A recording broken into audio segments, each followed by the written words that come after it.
1 फरवरी 2025 को देश में यूनियन बजट पेश किया जाएगा और सबकी नजरें उसी पर टिकी हुई हैं। इस बजट को लेकर हर सेक्टर्स के लोग कई उम्मीद लगाए बैठे हैं। यूनियन बजट 2025 से इंडियन हेल्थ सेक्टर भी आस लगाए बैठा है। ये सेक्टर उम्मीद करता है कि आने वाले बजट में सरकार ऐसे फैसले लेगी जिनसे से ज्यादा लोग इंश्योरेंस पॉलिसी लेने के लिए उत्साहित होंगे। तो चलिए इस वीडियो में आपको डिटेल में बताते हैं कि इस बजट में इंडियन हेल्थ सेक्टर के लिए क्या कुछ ऐलान हो सकते हैं।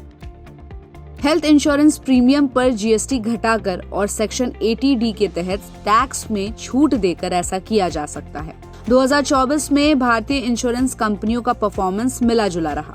कुछ कंपनियों ने अच्छा प्रॉफिट कमाया जबकि कुछ को नुकसान हुआ।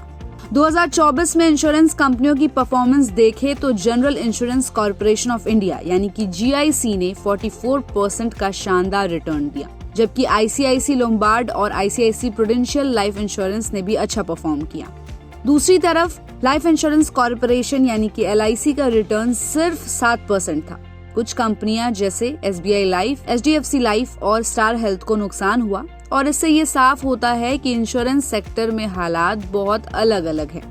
इंश्योरेंस एक्सपर्ट्स चाहते हैं कि हेल्थ इंश्योरेंस और टर्म इंश्योरेंस पर लगने वाले GST रेट्स को घटाया जाए, जो लोगों के लिए इंश्योरेंस लेना महंगा बना देता है। अगर GST कम किया जाए तो इससे हेल्थ इंश्योरेंस ज्यादा लोगों तक पहुंच सकेगा और ज्यादा लोग इसका फायदा उठा पाएंगे। इससे लोगों को हेल्थ इंश्योरेंस लेने के लिए बढ़ावा मिलेगा। सेक्शन 80D के तहत हेल्थ इंश्योरेंस प्रीमियम पर टैक्स छूट मिलती है, लेकिन ये छूट काफी लिमिटेड है। इंडस्ट्री की डिमांड है कि इसे 25,000 रुपए से बढ़ाकर 50,000 रुपए किया जाए ताकि लोग ज्यादा हेल्थ इंश्योरेंस ले सकें। खासकर सीनियर सिटीजन्स के लिए ये छूट 1 लाख रुपए तक बढ़ाई जानी चाहिए। इसके अलावा ये छूट न्यू टैक्स रिजीम में भी लागू होनी चाहिए। इंश्योरेंस कंपनियों के सामने एक और बड़ी चुनौती है और वो है इलाज का बढ़ता खर्च। इसका मतलब है कि हॉस्पिटल्स के खर्च में लगातार बढ़ोतरी हो रही है।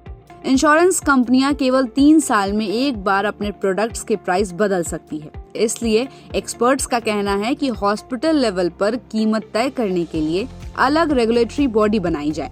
इससे अस्पतालों में जो सर्विस देते हैं और जो पैसा लेते हैं उसमें ट्रांसपेरेंसी आएगी और इंश्योरेंस कंपनियों के लिए प्रोडक्ट की कीमतें तय करना आसान होगा। इंश्योरेंस कंपनियों का कहना है कि लाइफ इंश्योरेंस प्रीमियम के लिए एक अलग से टैक्स की छूट दी जाए। अब तक ये छूट सेक्शन 80C के तहत दी जाती थी, लेकिन अगर इसे अलग किया जाएगा तो लोग ज्यादा लाइफ इंश्योरेंस खरीदेंगे और इससे इंश्योर्ड पर्सन को फायदा होगा और इंश्योरेंस सेक्टर को भी बढ़ावा मिलेगा।